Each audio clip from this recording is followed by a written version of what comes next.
ஆண்டவருடைய பரிசுத்தமுள்ள நாமம் மகிமைப்படுவதாக. இந்த புதிய மாதத்திலும் ஆண்டுடைய வார்த்தையை உங்களோடு பகிர்ந்து கொள்வதில் மகிழ்ச்சி அடைகிறேன். கடந்த மாதத்தின் கடைசி பகுதியில் நாம் பயத்திலிருந்து விடுதலை பெறுகிறதை குறித்து தியானிக்க ஆண்டவர் நமக்கு உதவி செய்தார். கர்த்தர் நல்லவர். அப்படியே இந்த உலக பயங்களிலிருந்து ஆண்டவர் நமக்கு விடுதலை கொடுப்பாராக. இந்த நாளிலும் நாம் தேவனுக்கு பயப்படும் போது நம்முடைய வாழ்க்கை எப்படி இருக்கும் என்று நாம் தியானிக்க இருக்கிறோம்.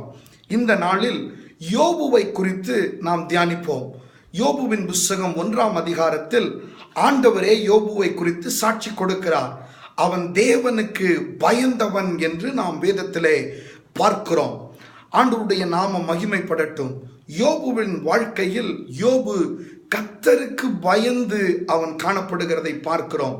அதனால் அவன் அதிகமாய் நெருக்கப்படுகிறான், அநேக பிரச்சனைகளுக்கு உள்ளாகுகிறான். ஆனால் கர்த்தருக்கு பயப்படுகிற மனுஷன் பாக்கியவான் என்று வேதம் சொல்லுகிறபடி யோபு பாக்கியவானாய் இருந்தான். எப்படி? யோபுவினுடைய உபத்திரவங்கள் இந்த காலத்தில் உள்ள யாருக்காகவும் சம்பவிக்குமேயானால் அவர்கள் இந்த உலகத்தில் வாழுவதையே விரும்ப மாட்டார்கள். ஏன்? அந்நாட்களிலேயே யோபுவின் மனைவியே அவனை சாகும்படியாக வற்புறுத்தினாள்.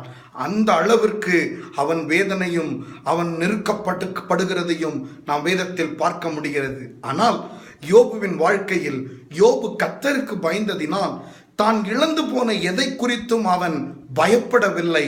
தனக்கு வந்த வியாதியை குறித்து அவன் பயப்படவில்லை. ஆம் பிரியமானவர்களே, கர்த்தருக்கு பயப்படுகிற எந்த மனிதனும் அவனுடைய வாழ்க்கையில் வருகிற இழப்பை குறித்து பயப்பட மாட்டான்.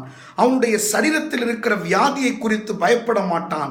அவனுக்கு என்ன நேர்ந்தாலும் பயப்பட மாட்டான். காரணம், கர்த்தருக்கு பயப்படுகிற பயம் அவனுக்குள் விசுவாசத்தையும் தைரியத்தையும் கொடுக்கும். அதனால்தான் இதே யோபு சொல்லுகிறான், என் மீட்பர் உயிரோடு இருக்கிறார், கடைசி நாட்களில் அவரை பார்ப்பேன் என்கிற தைரியம் அவனுக்குள் வந்தது. இந்த நாளில் உங்களுக்குள் இந்த தேவ பயம் இருக்குமேயானால் நீங்கள் எதை நினைத்தும் பயப்பட மாட்டீர்கள். எவ்வளவு காற்று புயல் உங்கள் வாழ்க்கையில் வந்தாலும் உங்களுக்கு பயம் இராது. நீங்கள் தைரியம் உள்ளவர்களாய் வாழ கர்த்தர் உங்களுக்கு உதவி செய்வார். இந்த வார்த்தைகளை கொண்டு கர்த்தர் உங்களை ஆசீர்வதிப்பாராக. எந்த சூழ்நிலையிலும் கர்த்தருக்கு பயந்து வாழ கர்த்தர் உதவி செய்வாராக. கர்த்தர் உங்களை நடத்துவார். கர்த்தர் நல்லவர்.